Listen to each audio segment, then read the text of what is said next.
So are we doing a broadcast live yet?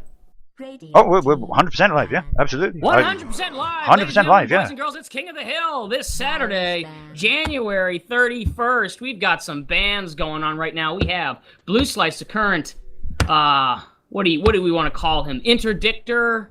Challenger is the traditional. Antagonist. Harasser against Metamorphosis, the current King of the Hill. We've got a ban on the dire side, Invoker, and then an equivalent ban, a 1-for-1, Man with No Eyes, Faceless Void. I've always wondered whether he has no eyes or whether the eyes are just on the side of his head like a hammerhead shark. I think they're behind his teeth. That's my personal thought. Our next ban on Dire, Blueslice kicks out Brewmaster, eliminating that fantastic melee mid laner and engagement person once he gets his wonderful Blink Dagger down. Meta thinking. Is meta thinking. I'd probably bet that meta isn't even thinking right now. He's probably just on full automatic, probably in some kind of Zen trance, just clicking buttons on the screen as they appear at random and trusting into the will of chaos. They got rid of Tide, so they're really looking to disable that bring in Wombo combo, disable more than one hero thing. So I'm thinking possibly an Enigma might be their third ban if he keeps going in this way. He may just personally hate the big watermelon. Yeah, I put it this way, I don't think I'll ever see meta ban an Enigma, ever. Like, it's just never going to happen. It's like, you never see a mother just like for no reason murder their own child, and you'll never see meta ban Enigma in a Captain's Mode game. Pretty harsh way of putting it, but I get your point. So Necrophobos comes up on the dire side, so that's some early lane sustain, some serious late game pain potential with his ult adding that 30 seconds to respawn. Rubik gets picked up. So what do you think? Do you think Rubik's the best first pick hero? I think it's the safest. I mean, in terms of they're just not trying to say too much, just picking a secure hero. Well, but then let's say Blue was originally planning on picking some big deal heroes with big deal ults and spells, and Rubik comes down and he backs off and changes his choices. So now possibly the bonus of Rubik goes away. There's a bit of that, but first of all, Meta's a great Rubik player and loves playing him. So there's always that. He loves playing him. He knows he can do a good job on him. It's a bit of a safety pick because he knows he's good at the hero regardless of draft. A little bit. But it messes with a lot of strategies. I mean, first of all, Reaper's Scythe is a great ability to steal. Absolutely wonderful. And not too hard to steal either. But on top of that, if Blue had any plans of using, let's see, Stampede, Mirana ult, if Meta hadn't picked it up, or a whole load of others, he's now got to be a lot more careful. It's a way of throwing off people during the draft. Although I think you're right, if you're on your toes, you can draft around a Rubik pick. Sure. And even then, picking the Rubik is kind of steering the enemy into getting picks that you would expect rather than from the entire hero pool. All right, so now they pick up Earthshaker. So we've got Necrophobos, we've got Earthshaker. So we've got this long disable, we've got a huge ulti. Like, I feel like this is actually a misstep on Blueslice's part, especially if Rubik gets going, gets an early 6 by getting kills in lane or roams around and helps other lanes get kills. Though I don't believe that's going to happen.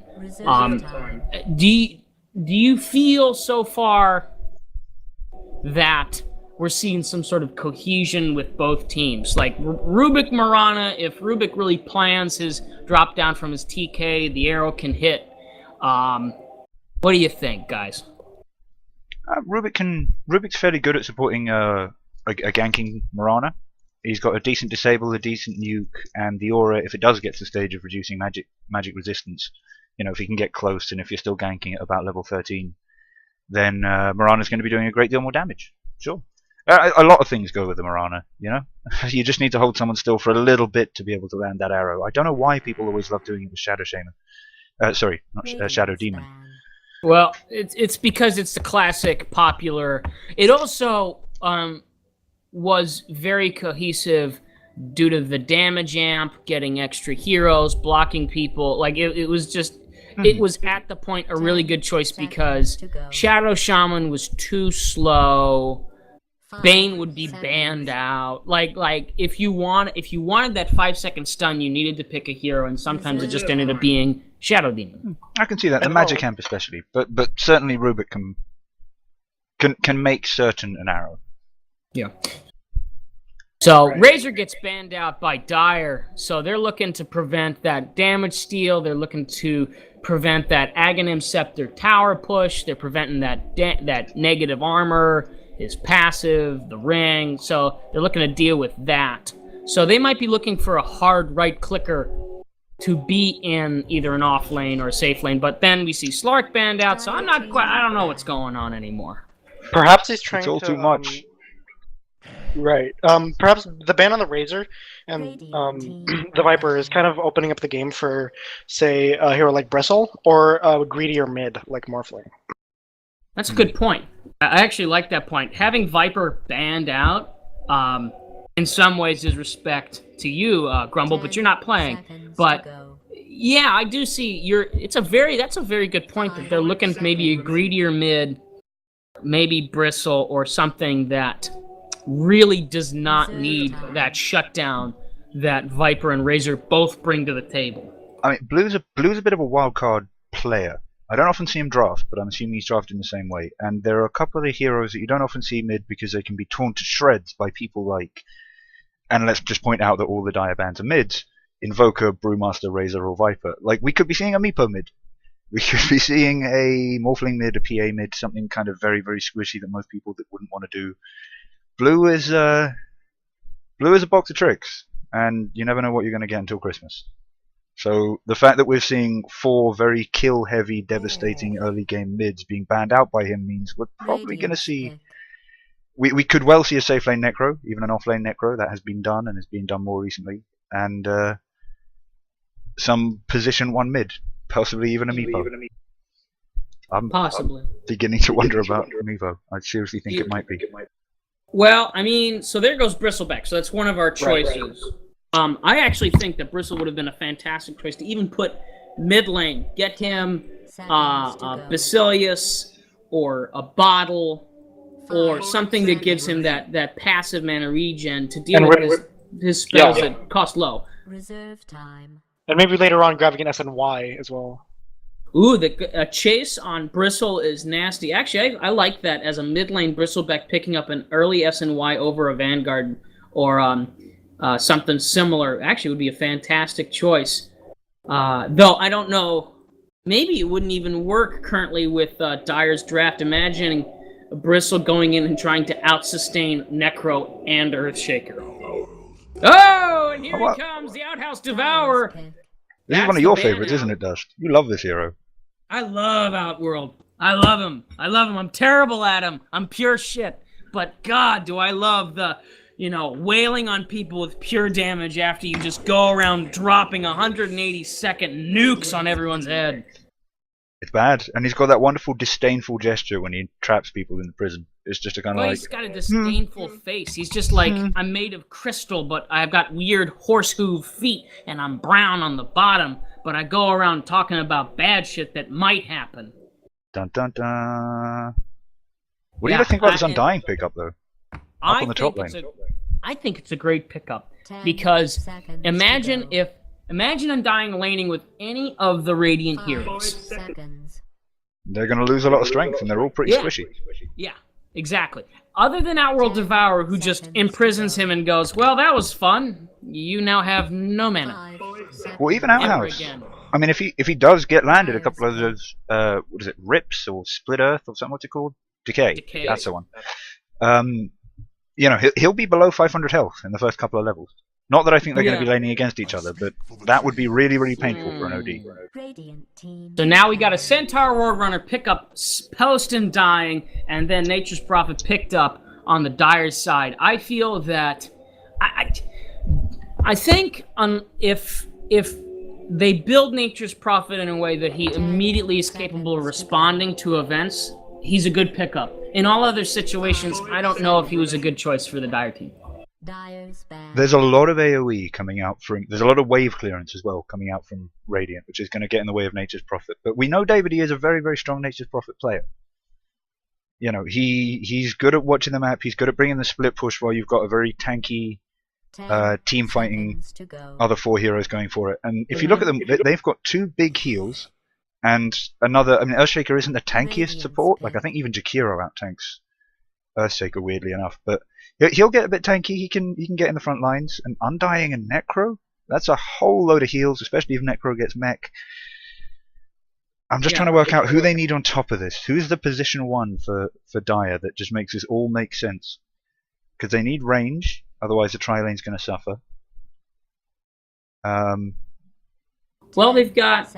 I don't think Drow would be a solid pickup. I don't think Sven would be a solid pickup. CK would not be a good pickup. He's out of the meta anyway. They could go with a Morphling. A Morphling would be an okay pickup. Oh, and there goes Spectre. That's the position 1 for Radiant. So we've got a nasty set of AoE with the Dispersion and possibly Centaur coming in. OD.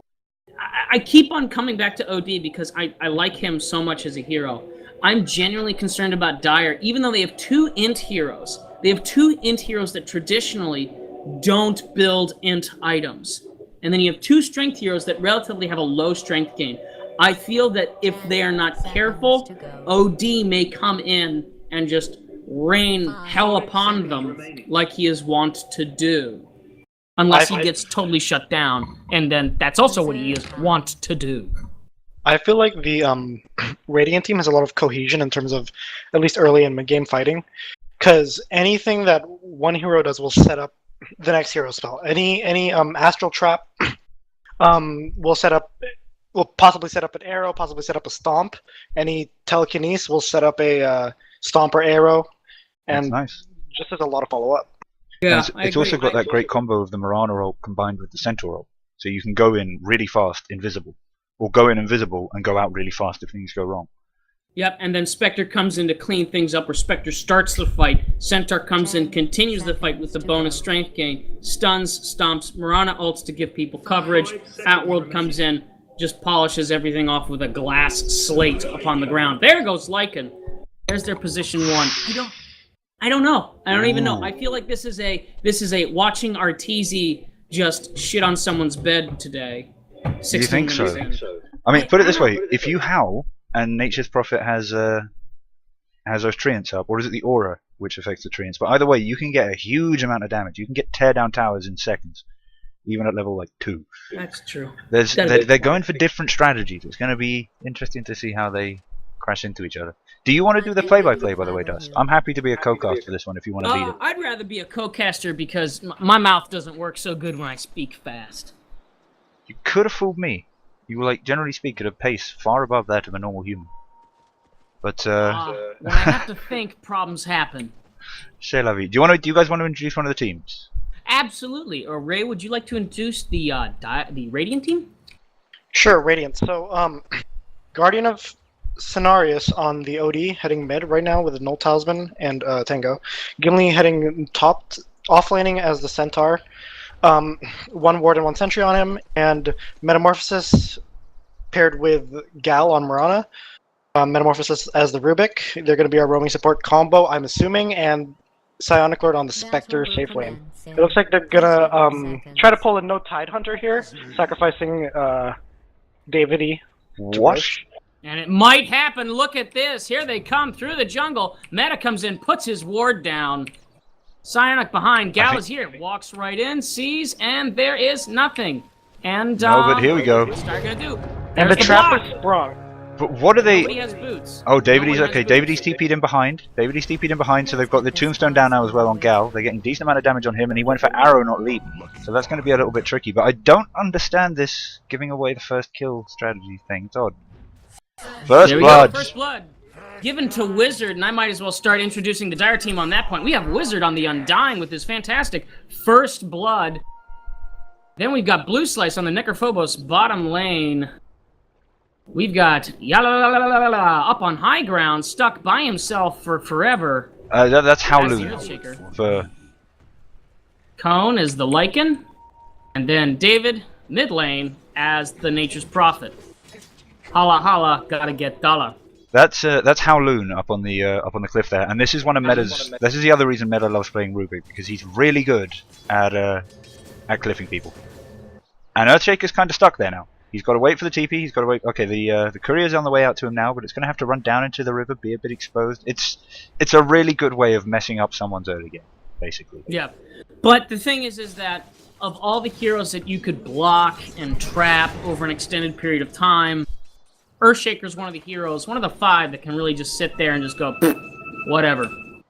Though I really do think he is truly stuck because that courier cannot get close enough. I think it can. I think couriers can hand items up cliffs. The danger is the fact that it's got to go down into the river there to get him the TP.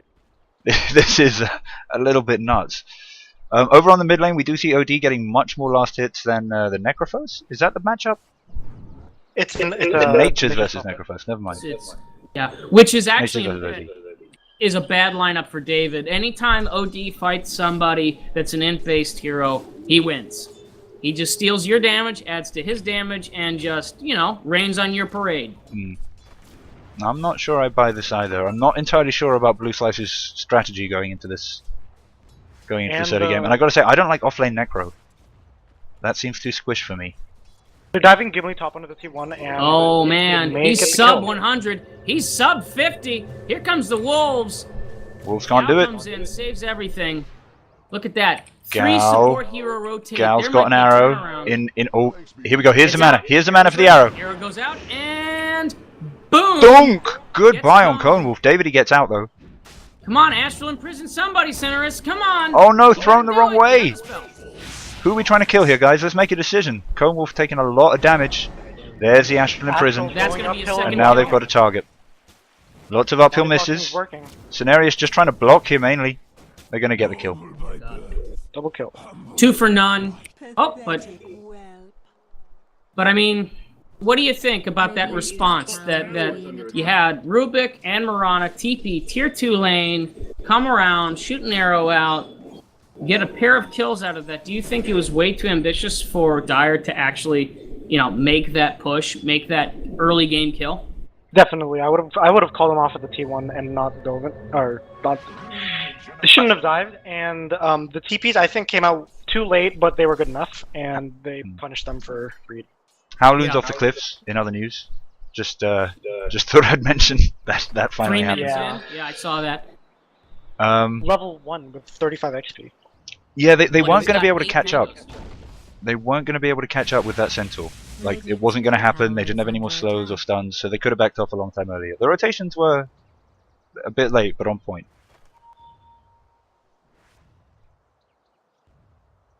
You reckon Dire are going to try and jump down on Psionic here?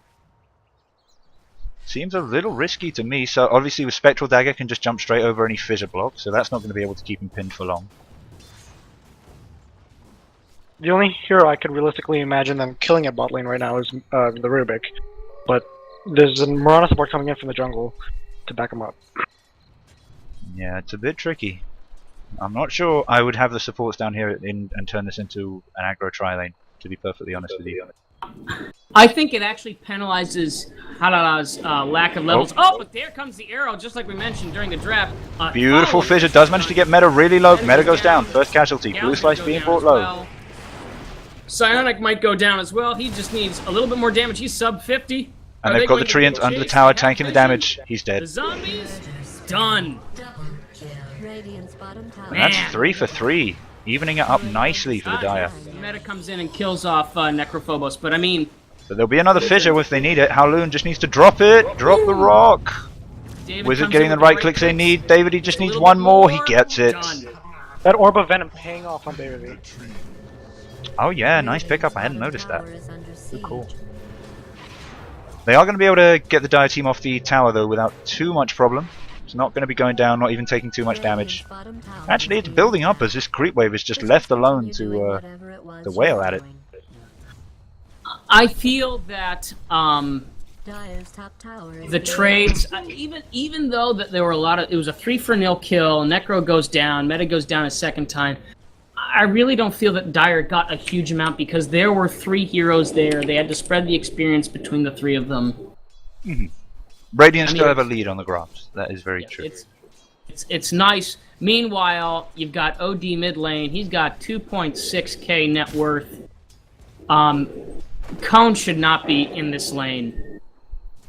Period, in my opinion. I mean, all he needs to do is get imprisoned one more time, and Cinerus can just drop his ult and melt him.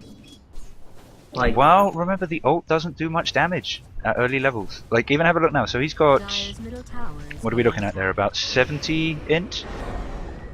it's a Lycan difference. has with it stolen. Okay, no, that will be about 700 damage on the Lycan if he's just suffered from 2 intelligence deals Yes. from scenarios. Yeah. Okay, yeah, there it'll have a kick to it, sure. Yeah. All he needs to do is just, if Cone stays there, he will die. Oh, and Spectre Same goes thing. down to that Nature's Prophet ult. That was big. Good map awareness there from Davide. Or possibly from his team calling it out. But here's my question for you guys. Okay, it's 4-5, nobody's totally dominating right now. Radiant we think are doing a little bit better. That could turn around. Which team scales better? Assuming both of them have decent farm by the mid game. And then on into the late game. I think that the teams have a pretty equal chance, I think, at going into late game, but I think what's going to decide, the deciding factor in who wins this game, is who really takes the initiative and forces the enemy to respond to their plays. Because you see 2 different play styles, like showing up in the draft. You see Nature's Prophet Lycan on the Dire, you see Spectre and OD on the Radiant. So each of them want the game to go their own way, and the battle's going up top to see who can take the initiative. Stampede used, able to get Gimli out, but this is the kind of tower taking potential they've got. Oh, Spectre finishing off Necrophos. I missed that one. Yep. But he might get Hal as well. No? Deals so much damage with that Desolate. Like, at this stage of the game, he can just get somebody by himself. Quick point to any aspiring Earthshakers, and I'm not hating on Howloon here, but I do it very differently. I'd always go 1-1-1 for your first 3 levels, because then you've got 2 stuns. I agree. To Any cancel other? TP, more importantly. Yeah, it's tricky. It's tricky. The fissure, if the fissure range extended, then I might be more into a kind of 2-0-1 build. But fissure's length is set. Yep, To me, and that means now 1-1-1. they've rotated Wizard mid. Oh, there goes the ult. Drops down. Cinerus just melts him. Oh, Psionic Lord getting away from this quite nicely, actually. Has been spotted out by the tree and now going to dodge the arrow. Desperately trying to get away. Did not have enough mana for Spectral Dagger. And so finished off quite quickly. It is an active game, Grumble. It really is. Well, I mean, Dire know they're on a bit of a timescale here. I mean, Lycan, I think late game, if you're talking about Lycan being in the position 1 and Spectre being in the position 1, I think Spectre wins that. Not in split push, not in other ways of winning, but in kind of one-on-one fighting with Desolate, I can't see Lycan being able to stand up and fight in a one-on-one kind of MV Spectre engagement. Yeah, I think actually the greater concern, to We me, do get Haunt coming out as Radiant have a big response to this Dire push on bottom. Psionic Lord's leapt in as well, and it's Blueslice who's left behind. One more. There he is. And it's OD getting the gold. The 4-staff's finished. It'll be Treads out soon. 125 gold going out from Mirana as well, getting that tombstone. Meanwhile, up on top, Gimli is farming. And he's almost at Blink Dagger. So pretty soon he'll be the one leading the charge, and Psionic Lord can be back off in the jungle or wherever he wants to be farming. Yep. I really do think that Dire needs to be very careful. Not about Spectre, but really OD is showing his strengths right now. Look at that, 4-staff. Here comes the arrow, hits a creep. And we're going to get the orbs coming out now. 1 hits on Howloon, but Meta gets hit by Reaper's Scythe. 51 seconds. That's why Necro is a broken hero, ladies and gentlemen. Beautiful fissure, gonna catch out Psionic Lord, but as I mentioned, Spectral Dagger is just gonna take him straight over that. Blueslice still trying to chase through the side shop tree line there, but not gonna be able to get close. Lycan destroying mid. Yep. So, meanwhile, things have just been happening constantly for the past 3 minutes. Bottom lane, 3 heroes, 4 heroes on either side. However, Cone's been doing his business. He's been going around killing towers. And I feel that this actually may be what breaks the back of Radiant. But, as I said, in contrast, that Dire needs to be worried about OD. Radiant needs to be really worried about Lycan just going to a lane where no one is there. Oh, the Astral Arrow misses. Sorry, we've got to fight down on bottom. Gimli TPing in as well. Pop Stampede. Wizard is going to suffer the worst of this. Finished off under the tower by a right click from Gimli, who's been getting amazing farm. Wanted to shout out for him because he's actually farming better than the Spectre, admittedly with less hassle. But the other thing that I wanted to mention is have a look at Lycan's items and tell me what he's doing next. Double Ring of Protection. And a Medallion of Courage. Oh, he's going Roche. He's going Roche. He's going Roche. He's going straight Roche. I don't know whether he wants to pick up some lifesteal first, but yeah, he's going Roche. But, I mean, if you're picking up 2 really cheap items that give you +6 armor, your goal is to get to Roche sooner rather than later because they don't scale well. They're pick up and drop items. However, with this ward there, they may spot it, and really, with sub 900 health, even with that 17 armor, there's still all that magic damage and pure damage that Radiant drops out. Here comes Centerus, goofing around, might get David, getting closer, getting closer. David, he does the immediate. Oh, but Astrals! That TP's not going to get him out of there. No sir, no way. And that's unfortunate because, of course, the plan for Lycan, this is why he was able to do it without any lifesteal. The plan for Lycan was to have David TP in and for Lycan to go in with smoke. I think that's what they were planning to do. So they'd have the Treants to tank, Lycan and the Wolves for damage, David would be able to help out with damage. But they're going to have to slow that down for at least the next 20 seconds. Gimli's here, waiting on Blueslice. They're going to get blue here. There's a stomp. Double edge. Should be coming out soon. Nope. I should probably double edge less when I play Centaur, to be honest. Gimli's teaching me how it's done here. I don't think Yao should come here. Oh, a Psionic Lord haunts over to Howloon. They're not willing to give up even a single tower to the kind of, well, okay, another tower to the kind of push that the Dire team can pull out. David, he comes in with Sprout, but that's not going to slow down the Spectre on a Spectral Dagger. Echo Slam used, it's not enough, and that's a massive cooldown time. What do we think of that? Probably not. David's cut out. Here comes. No, he's going to make it out. Wizard there to help out. Got to heal. Decay zones out. The rest of the Radiant team. Riptide. Psionic's low. Meta's low. Gimli's got no mana. They have to leave completely after all those TPs, so they have to walk all the way back home. Walk all the way back in lane. That's no good for Psionic. And there's the ult you were talking about over on the mid lane. OD finishing off the Lycan. And melt somebody. But we do have Wizard coming around the other side. And David TPing in, manages to get the Sprout off on Cenarius. He's going to have Wizard coming in as well. They managed to get the Decay off. And there's a Tombstone for the slow. Cenarius has a 4-staff in 1 and has a Tread switch to it. There we go, 4-staff TP. Straight out. David, are going to quickly just farm up the Ancients while he's here. And I'm surprised that Dire didn't commit to bottom, because they really could have just pushed down that that last tier 1. Meh. I mean, I think they're just, at this point, they're sort of semi-tilting, they're getting worried, they're seeing big things happening, not in the way that their team wants. Meanwhile, Wizard moves in, he's just scouting out. So you're just getting... this is odd. Cone does not have enough mana for his ult. No, there are no boots, no arcane boots at the moment. Wizard has them, they're up in 8 seconds, but they turn around and leave. And I gotta say, for Cenarius, this is a point in time which he is really coming online. He went for the Ultimate Orb rather than the Mystic Staff. I'm assuming he's building up into a Sheepstick. And that's going to make him a little bit more tanky. He's got 1 point in his orb now. Arcane Aura is maxed, and he can just go nuts. Yeah.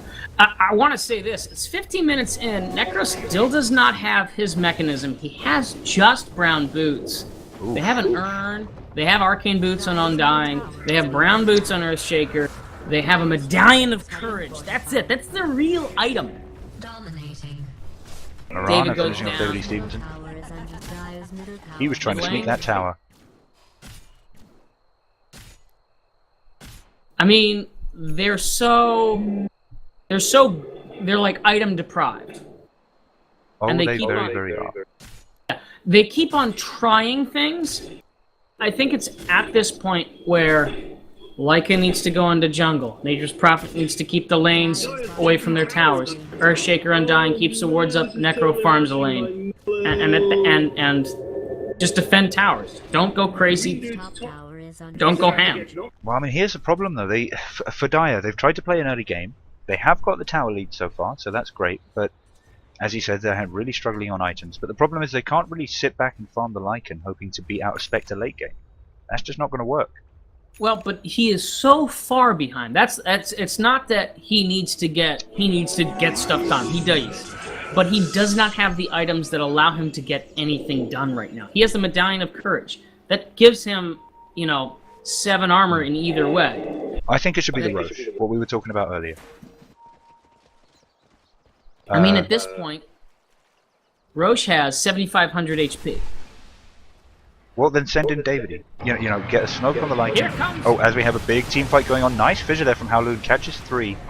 But unfortunately, it's Outworld Devourer finishing off the Undying and then immediately imprisoning himself so he can come straight back out in a second and start doing damage. But Metamorphosis goes down and suddenly Dire are getting serious damage and turning the fight around a little bit. Marana ulti does see Gimli get out safely, though. Should have Dust. So, Should have Dust. this is what made that fight turn around. Hal drops the fissure, stuns people. Blue fails his ult, that's okay, but that stuns OD that prevents him from killing Hal and Blue at the same time. Blue pops his mech at the same time, and that gives them the HP sustain to melt Marana, Rubik, Force sent out, and OD just can't handle it yet. That mech timing was very on the spot with the Necro. Like, Oh, if yeah. he got that item just 2 minutes later than he did, then they probably would have lost the fight and probably would have lost the game. Or He just got it. very behind. Yeah. And OD dropped his ult and got nothing out of it. That's the biggest deal, because right now he could drop it down on Blue and David and have their health. But he's caught on the other side of the fissure. That's not a good place for him, but he can force stuff straight back out of that and the Sprout as well. Haunt goes down, but I think they're just going to use this. Cone Wolf pops the ult, but is immediately imprisoned by Cenarius, who's beating a full retreat. Oh, whiffed arrow! But Cone And goes Cone down. Wolf finished off. That pure damage is just Gimli too ready dang to go strong. in. Get him stunned. 3-man stomp, 2-man double edge. Howlin looking incredibly low. The Marana harass coming in as well. Gal low. They need to finish off Davide, who has popped his blade mail for some of that, which actually finished off the Marana. But it's Blueslice now, who's just trying to get that last kill on Psionic. But Meta popping a heal, which is going to really help out. Maybe die himself to Davide though. Cenarius dies to blade mail. Davide making so many plays here. Gimli wants to go in. Does have double edge. There it is. Let's see that fight recap. I want to do this for next Nad. Where's the fight recap? Oh, the I haven't damage been is still getting going on. either The damage is recently. still going on because of Burn. Since they had a patch, but that was... do you feel that was a worthy buyback from David? I mean, he killed 2 heroes, but then he's down for a whole minute. What do you think? I mean, If it right was now, if it was a defensive, I think it's a very close call. If it was a defensive fight, then definitely it was worth him to do it. If it was a question of him saving a tower or enabling them to take a tower, then definitely worth it for the buyback. As it is, yeah, still maybe 2 kills for a buyback. I mean, he gets the goals for the gold for the kills. That's reliable gold. he gets about 600, 700 gold. As we have a blink initiation onto Cone Wolf, and that's a dead position 1 for the Dire. It's tricky. Yeah. It's I getting mean, harder and also- harder for Dire to make these fights work. Yeah. Also, look at the ward coverage for both teams. It's all Radiant Jungle. So if it's all Radiant Jungle, that means Dire wants to be in Radiant Jungle. They want to get in there, get that tier 2 in mid, get that tier 2 in bot. That was that whole big fight that just happened right there. So they're desperately trying to get that to happen. And we're seeing how things are not happening that way. But, meanwhile, as I'm saying this, David pushes bot lane, has his trees out. He's got triple null talisman, phase boots, staff of wizardry, and blade mail. He deals somewhere around 175, 185 points of damage per tick and can take hits now. This is the big problem at this moment in time. Gimli's invisible. Oh, what are we going to have happen? Possibly. They are caught out. Gimli's just got to be waiting for the perfect stomp. Cenarius is in the middle of this as well, and here's Meta with a lift onto the Lycan. Drops him down as we get some arcane orbs on him as well. The transformation sequence gets dropped, and Meta just being chased out of the fight. We do have Scenarios coming in and trying to help. Cone Wolf going to end up chasing totally the wrong way. And nobody dies. No. Meta could have killed him with one of his spells, and that would have been a big deal. But nothing happens. A whole lot of nothing. A whole lot of nothing. A whole lot of ults However, down. 2 ults got dropped on the Radiant side. Haunt's gone. Centaur ult's gone. That bonus strength that Centaur ult gives, that's not nothing. Dire's top tower is under siege. I feel like Dire has a very good advantage in terms of everything except for the gold graph right now. Their heroes are kind Just of looping around on this bot push as Gimli blinks in from the front with the stomp. There's been a nice fidget down, but it's kind of isolated 2 of these Radiant characters. Cenarius does survive the Reaper's Scythe. Gimli finished off by Howloon. Cenarius will be coming back on very low health soon, but it's Blueslice brought out by the Radiant heroes as Psionic gives chase. He needs to get a dagger down. He needs a diffusal blade, anything to slow this tanky Necrophos. He can't. Oh, and a beautiful arrow from Gal. Round the trees, but Davide now in a position to take the tower. And he does. Whoop. And they got nothing to contest it. They really don't. Radiant's bottom tower is being Radiant's bottom tower has So been during that fight, I was watching it sort of pan out, and then I was looking at top and mid. Nobody's there. Nobody's been there for the past 2 minutes. Everybody's focused on bottom. Do you feel that, would it have been worth, because they lost the fight, would it have been worth, after Mirana's ult got popped, after Centaur's ult got popped, and they just say, okay, so we popped our ults, we're going to lose this tower, guaranteed, because they're all here. Send 2 people, 1 top, 1 mid, and just push it out and get golden XP solo. And then fall back once that tier 2 gets bracketed by the Radiant team. I mean, that has been a better choice. That's certainly better than what happened. Yeah. I think the big problem they had is they started with Meta going in with the telekinesis on the Lycan. And Yeah, I agree. immediately prior to that, they'd had a few opportunities where Gimli could have got a stomp onto 4 people. And it wasn't taken because they weren't quite in position. But then I think they felt a bit rushed in the end. And so Meta felt he had to go for something. And when you feel like you have to go for something, that's the point when, as you say, you should probably just back out and farm the other lanes rather than be forced into it. And it cost him. Cost him a lot. Cost him badly.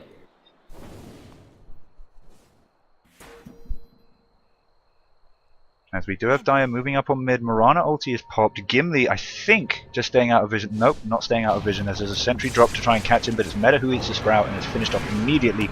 Gimli with a beautiful, beautiful stomp there, but he needs his team in. Cenarius, if you have your ult, nope, 30 seconds. That is the kind of time when that OD ult could have changed the game, but as it is, it's Rubik and Centaur both dead for Radiant. And can they stop the push? Dire's top No. tower is under I attack. personally think at this point, Radiant's Centaur's the one that does the area damage control. Rubik gives that bonus damage and stun. I mean, they're gonna take it. They're gonna take the tier 3 tower. They're They're going to take the racks. Possibly. I actually would lean to agree with you. Yeah, they're going to take the racks. But- tower is under But And if they Hal win a is team down. fight while taking it, then they're going to take bot racks as well. tower is being They attacked. used Hal, so maybe they might not have enough time. OD ult is up. Tower is under Sen will be up in a moment. Let's see what happens with that OD ult. That will be the turnaround. Cohen's moment, getting Cohen's getting nuked with a nice telekinesis from Meta. Finished off with the OD ult. We were saying it would make a difference, it did. Wizard almost finished off here. Meanwhile, behind them many lines, and actually blocked by Howloon's fissure is David E. Stevenson. He's not going to be able to get out because of that Earthshaker, who was just trying to help. Run up against Cenarius, who admittedly does end up dying because he had to stay and try and take out Dire's top tower David E. So that's actually great for the Dire, but Gimli with a nice blink, double edge, followed up by Gal. Howloon comes in with another Echo Slam, and Cenarius getting brought down again, so this must be a buyback from him, and this is how games are lost, friends. Psionic Lord trying to be a late game Spectre when she's only a mid game Spectre is going to suffer for that. Finished off. Centaur versus Blueslice. More buybacks forced out from the Radiant. Radiant's middle barracks This is is under bad. This is, I think, 3 buybacks so far in this team fight. Dire's bottom Yep, and a tower dieback from Outworld Devourer, The arrow comes Center out, just showing- misses. showing that he loves playing this hero, but tension, man. So that hit OD's ulti really showed a bit, but as you said, you're correct. If you don't scale with items, you don't get the damage. And we're showing how the scaling isn't really occurring anymore. David's got 1.1k net worth. He's got Necro, gives int bonus. He's got 3 nulls, int bonus. Necro's got nulls, int bonus. Blade Mail gives int bonus. Treads if they're on the right thing, int bonus. The only person that really matters. I give respect to Hal and playing Earthshaker, but Earthshaker really isn't the one that's going to kill the towers here. The only person that really doesn't have int bonus is Cone, and Cone's the only one, in fact, that died from the ult from OD. And this is a very odd Lycan build, Shadow Blade now, which I suppose means he can go and do big ambush attacks with the wolves, who are naturally invis, but I think it's a panic purchase. He's 0, 5, and 5. He hasn't gotten a single kill. He's looking to figure out a way to get on the board. It's just like how can I kill one person once? That's the first step. Yeah. I do think that they've completely abandoned their game plan of getting Roche every time he's up. That's really disappointing for me, the fact that we haven't seen a single Roche attempt from Dire, despite the fact that they're built for it. Here comes, look at this creep wave, holy cow, what are they going to do about this? Is where you wish you had Earthshaker on your team, because that would have been a team wipe in a second if Howloon or if Rubik had managed to steal Echo Slam or something. And that's Rax. They do manage to finish off the Rubik with the Necro Scythe as well. Guardian Scenarios being brought incredibly low, and Conewolf just popping his ult for that movement speed, going in for the chase, but there's a Mirana ult to cover. The question is, can Dire rotate bottom and make this a second set of racks? Conewolf keeps looking for heroes, but he's not going to get them. And the rest of the Dire team just kind of hanging around mid lane for a little bit longer than they needed there. The sooner they get on this tower, the better. It's pushes like those when it's good to have a Lycan on your team, but honestly, the entire game, he's pretty much just been a support Lycan. Yes, that is kind of true, and it's working because David is kind of going carry Nature's Prophet. As Cenarius gets finished off,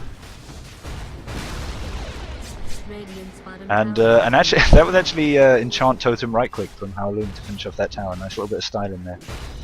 That's ranged Rax finished off as well down on bottom. Melee not going to last much longer either.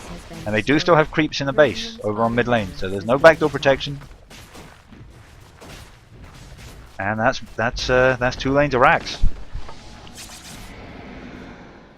So, the key things that I saw in this last fight that were different.